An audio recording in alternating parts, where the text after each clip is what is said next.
It was another one-sided week in the Belong MK11 Arena Clash, but that doesn't mean that there aren't plays and moments to break down for the latest broadcast. Don't forget, the MK11 Arena Clash is a UK league designed to help new and upcoming players go from casual into competitive, competing against other territories in the UK, and it all leads up to an offline finals at Insomnia 65 in a few weeks' time. With the York Vikings facing off against the Lakeside Leviathans, there were some interesting character picks and a lot of plays to work with. We begin with Snow from the Lakeside Leviathans rocking a very uncommon Kotal Kahn pick. This first clip is actually a really good play. After a tidy confirm into the Kahn cut, we see both optimization in a few down ones and then a wonderful read on breakaway. A conventional combo ender might not have killed at this health, but as Bruce Leeds used a breakaway, wake up was impossible and Kotal's unblockable is incredibly active. The timing of this string right here into meaty unblockable times the wake up perfectly, and Amplify dealt necessary damage. One hell of a way to kick off the first round.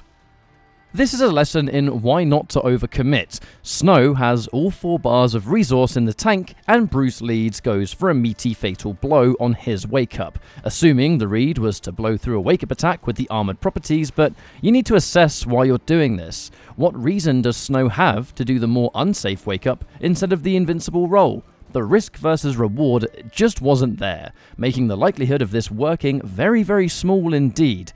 In these situations, play it safer and you won't lose the game unnecessarily. Snow lays the pressure on real thick in the final round, but at this stage, we needed to see a lot more wake-up up 3s coming out of Bruce Leeds, or even a wake-up roll for that matter. Snow realizes that Bruce stays on the ground every time, making this meaty unblockable a guaranteed reset in effect. Once you reach this point, you have to try and do something else, otherwise a character like Kotal will destroy you for being too scared to press. London Con takes it up next, this time with Tsung, the newest fighter to the roster. I want to point out that the matchup differences that Tsung brings to certain characters. You see, Corpse Drop goes through Jade's Glow, making it a matchup that she can't sit full screen and control in. Although she goes through his other projectile tools, the Corpse Drop forces her to press the advantage anyway because it negates the glow entirely. Tsung's Corpse Drop is one of his greatest moves for this reason. You'll notice how the moment glow disappears, we see Hellsparks, and when glow goes back up, back to Corpse Drop. London Con uses the Shang morph to steal Jade's moveset and instantly enforces the back 3 stagger game, the throw sending far enough away that Shang can safely morph back to. This one's really unfortunate to Chris MHC. He gets caught on the way down from a jump in by the active frames of Sub-Zero's forward 2-4. The second hit of this string still maintains the crushing blow properties of a counter hit, so it works as intended for huge damage. Against Sub-Zero, be careful of how much you're swinging in the neutral. You might regret it.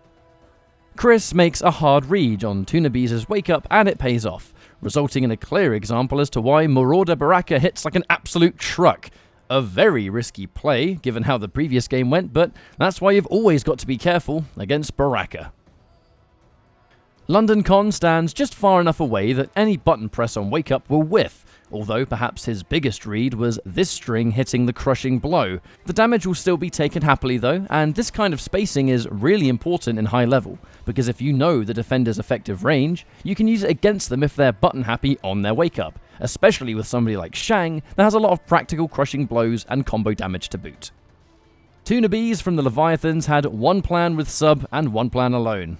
All out offense. Seriously, I've never seen a Sub-Zero so dedicated to forward 2 or slide / back 3, but it worked wonders. He was so aggressive with this simple strategy all night that his opponents are clearly extremely uncomfortable with defending against it. It's a style of Sub-Zero that can definitely be overwhelming, especially when the moment you try and swing back, his forward 2 crushing blows, as does slide in the Thin Ice variation.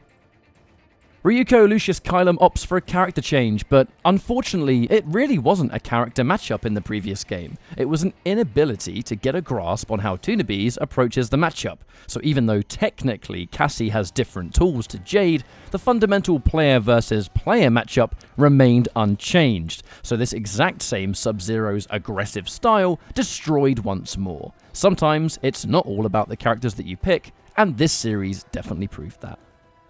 Right here, we see the weaknesses to Shang Tsung's morph. A crushing blow down 2 intelligently beats the Jackie dash punch, but because London Kahn was morphed at the time, he comes out of morph immediately after the down 2 as the timer was up, preventing a full combo and a wasted down 2 crushing blow. It's why some players opt not to use Shang Tsung's morph in situations like this one, arguably much at all. No analysis here. London Kahn just does the secret brutality ender to become Ermac. I like that, so here it is. Snow returns with more tidy Kotal Kahn play. Here you'll notice that he doesn't end his mid-screen combos in amplified command grab. That's because the regular version leaves the opponent closer, giving Kotal more Oki on their wake up, putting him in range for his longer range buttons. It keeps this non-stop mix-up style effective everywhere on screen, and once he established the threat of buttons, it was command grab city. A devastating input error loses the game for Chris MHC, who tries to punish the Kahn cut only to get the flag by mistake. Truly unfortunate. The same mix-up that we saw at the start of this video creeps back in. If the opponent doesn't show they'll escape or even attempt to escape the unblockable on wake up, Snow truly has no reason not to do it. Sometimes in fighting games, if it ain't broke, don't fix it. In a scramble, patience is key, and here, both players are weak, but the Kazoom has demonstrated that they're already prone to doing crazy plays even with a life lead, and at this health, some kind of desperation move was highly obvious, and Snow knows that, waiting for the inevitable teleport, which can't be cancelled in the Searing Rage variation by the way, and getting a full punish to the round win. Lakeside Leviathans dominated this week, and there's no two ways about it.